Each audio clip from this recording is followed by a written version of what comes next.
Hello দর্শক মণ্ডলী, কেমন আছেন আপনারা? আশা করি সকলেই ভালো আছেন। আর আমি এখন আমার রুম ট্যুর দেখাবো।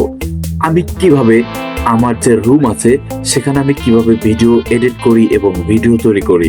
দেখতে পাচ্ছেন আপনারা, এখানে রয়েছে একটি বক্স, আর বক্সের পাশেই আমার বেড, আর ওই পাশে আমার আরেকটি বেড। আমি এখন আপনাদেরকে দেখাতে চলেছি আমার সেই ঘরের ভিতরে আমি যেভাবে ভিডিওগুলো তৈরি করি। অর্থাৎ এখন আমি আসলে অনেক বোর হচ্ছি, কারণ কিছুক্ষণ আগেই আমি আমার ভিডিও তৈরি করলাম। এই পাশে যে বক্সটি দেখছেন আপনারা, এই বক্সটির ভিতরে গ্রিন কাপড় দিয়ে আমরা মূলত ভিডিওটা করি সেটি। আর এখন এটা থেকে আমি বের করে আমি আপনাদেরকে দেখাবো।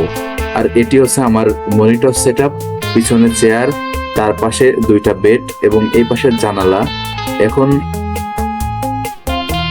এখন আমার যে মূলত লাইট গুলো রয়েছে, এই লাইট গুলো খুবই আধুনিক, আর এই আধুনিক লাইট গুলো দিয়ে আমি করতেছি।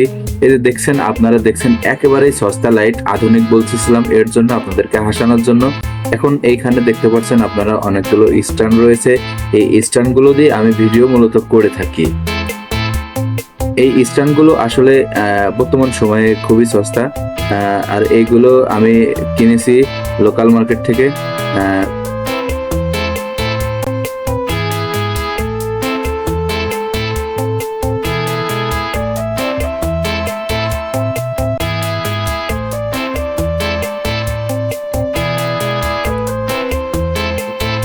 বন্ধুরা, এখন আপনারা যেটি দেখতে পাচ্ছেন এটি মূলত আমার সেই মিস্টার বিস্ট 6000, এটি ছিল আমার সেই লোগো, যেটি আমি আমার গেঞ্জিতে দিয়ে রেখেছি।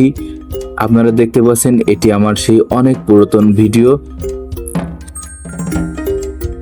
আপনারা দেখতে পাচ্ছেন আমার রুমের যে মূলত আমি যে লাইট গুলো, ওখানে একটি ছাতি রেখেছি এবং ছাতির ওই পাশে রেখেছি একটি বাল্ব, যেটি আলো পল্লিত হচ্ছে, এবং আমার এই পাশে রয়েছে গ্রিন স্ক্রিন। এই গ্রিন স্ক্রিনটি আসলে ওই লাইট এসে পড়বে, আর তখন আমি ভিডিওটি চালু করব যাতে করে আমার পিছনের ব্যাকগ্রাউন্ডটি রিমুভ করা যায়। আর এটি মূলত আমার রুম ট্যুর। আর আমি মূলত যখন ভিডিওটি বানাচ্ছিলাম তখন মূলত আমার অতটা ভিডিও সম্পর্কে জ্ঞান ছিল না, তাই হয়তো ভিডিওটি ভালো নাও লাগতে পারে আপনাদের কাছে। অবশ্যই যদি ভিডিওটি আপনাদের ভালো লেগে থাকে তাহলে এই চ্যানেলটি সাবস্ক্রাইব করে মিস্টার বিস্টের আরো পুরনো ভিডিও দেখতে এই চ্যানেলটি সাবস্ক্রাইব করে রাখুন।